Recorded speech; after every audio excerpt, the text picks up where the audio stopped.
بسم الله الرحمن الرحيم والشمس وضحاها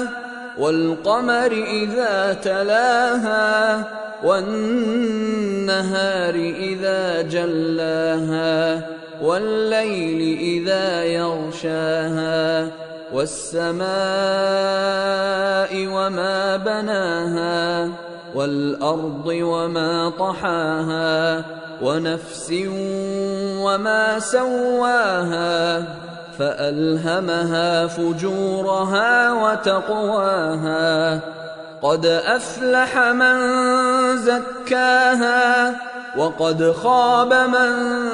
دساها كذبت ثمود بطغواها إذ انبعث أشقاها فقال لهم رسول الله ناقة الله وسقياها فكذبوه فعقروها فدمدم عليهم ربهم بذنبهم فسواها ولا يخاف عقباها.